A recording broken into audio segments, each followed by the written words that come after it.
Meghalaya wife and husband issue అంటే మరొక ముందే మరొక ఇష్యూ తెరపైకి రావడం కూడా జరిగింది. మహబూబ్ నగర్లోని పెళ్లైన నెల రోజులకే భర్తని హతమార్చిన ఘటన ఈరోజు తెరపైన చూస్తూ ఉన్నాం. అయితే ఈ నేపథ్యంలోని ఈ ఘటనలు చూసిన తర్వాత అసలు పెళ్ళంటే ఇష్టం లేనప్పుడు మొదట్లోనే చెప్పొచ్చు కదా, ఇలాగ హనీమూన్ కని తీసుకువెళ్ళడం కావచ్చు, లేకపోతే అక్కడ జనాల్ని పురమాయించడం కావచ్చు, చంపడం కావచ్చు, ఎందుకు ఈ విధంగా ప్రవర్తిస్తున్నారు అన్న దానిపైన ఇవాళ చాలా మంది బయటకు వచ్చి మాట్లాడుతున్న పరిస్థితి కనిపిస్తుంది. సో దీని గురించి మాట్లాడుతూ ఇవాళ మనతో పాటు సీనియర్ జర్నలిస్ట్ దుర్గా వడ్లమనేని గారు ఉన్నారు.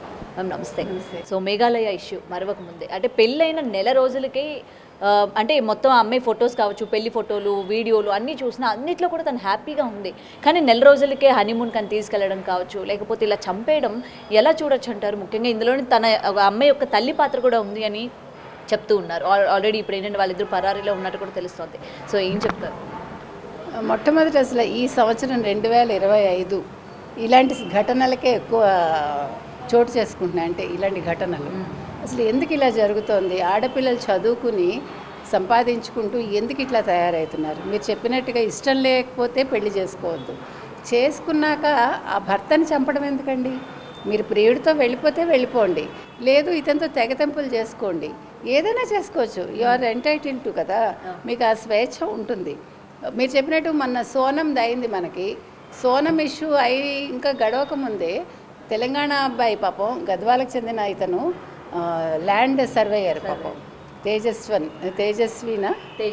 తేజేశ్వర్ అతని పేరు. అతన్ని ఈ అమ్మాయి చేసుకోవటం ఎక్కడ మన కర్నూలుకి చెందిన అమ్మాయి పాణ్యం దగ్గర ఎక్కడో. ఈ పెళ్ళికి ముందు ఏమైందంటే 11వ తారీఖు నుంచి 16వ తారీఖు వరకు ఆ పిల్ల మాయమైపోయింది. మాయమైపోతే ఇంక పెళ్ళి వద్దనుకున్నాక ఈ అమ్మాయి 16వ తారీఖు వచ్చి ఆ అబ్బాయికి ఫోన్ చేసి తేజేశ్వర్కి, నువ్వంటే నాకు చాలా ఇష్టం, మన పెళ్లి చేసుకో, నువ్వు పెళ్లి క్యాన్సిల్ చేయకు, నేనేమో మా అమ్మ కట్నం ఇవ్వలేదని చెప్పి నేను భయపడి నా ఫ్రెండ్ ఇంటికి వెళ్ళిపోయాను, ఇలా అబద్ధాలు చెప్తే అబ్బాయి కరిగిపోయాడు.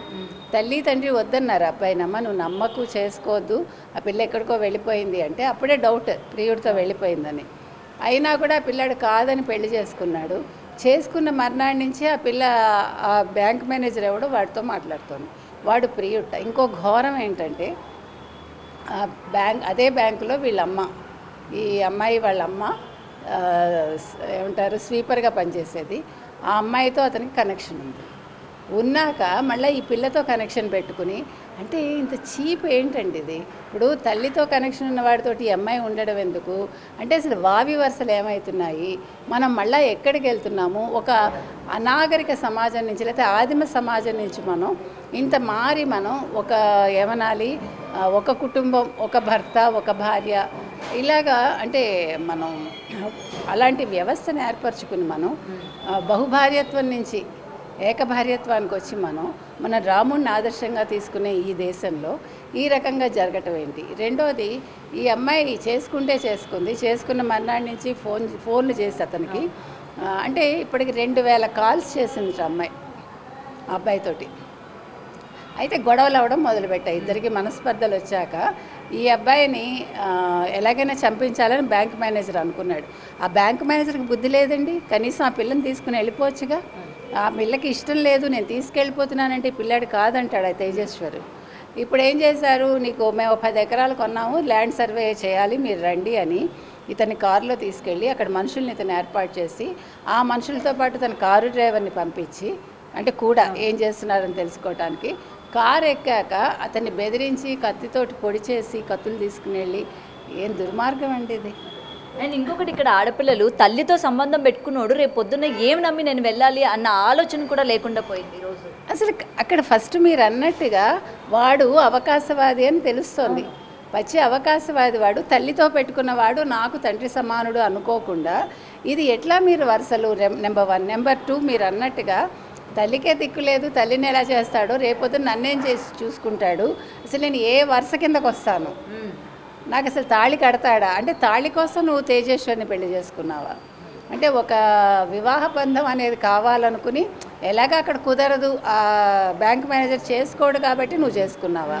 అంటే పెళ్ళి కావాలి అనుకుని, అంటే పెళ్ళి ఒకటితోటి మళ్ళీ నీ ఏమనాలి, నీ జలసాల whatever, I don't know what word I have to use, వాడితో గడుపుదాం అనుకున్నావా? ఏ మొగాడు ఒప్పుకుంటాడండి? ఆడవాళ్ళైనా ఒప్పుకుంటారా? ఒకప్పుడు మగపిల్లల్ని చూసి భయపడేవాళ్ళు, ఇప్పుడు ఆడపిల్లలు అంటే భయపడుతున్నారు. ముఖ్యంగా ఆడపిల్లలు హనీమూన్ అంటేనే భయపడుతున్నారు పెళ్ళయ్యాక. సో ఇప్పుడు హనీమూన్ కాదు, అది హనీ ట్రాప్లు అయిపోయాయి. ఇప్పుడు హనీమూన్లు అనేవి మగపిల్లల ప్రాణాల మీదకి వస్తుంది. కాబట్టి అంటే మీకు ఒక సినిమా వచ్చింది బాలచందర్ది, మీకు గుర్తుందో లేదో, నాకు పేరు గుర్తు రావట్లా.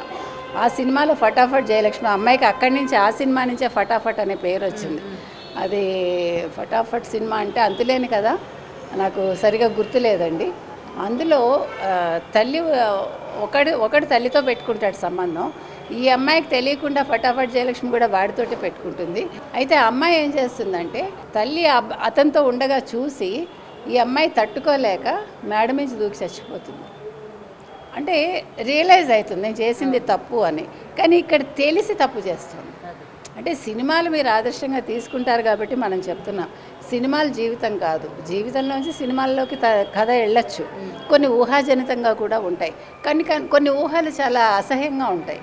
అది అలాంటి ఊహ ఇది. కాబట్టి ఈ అమ్మాయి నిజ జీవితంలో ఏదైతే చేసిందో ఇది క్షమించరాని నేరం అండి.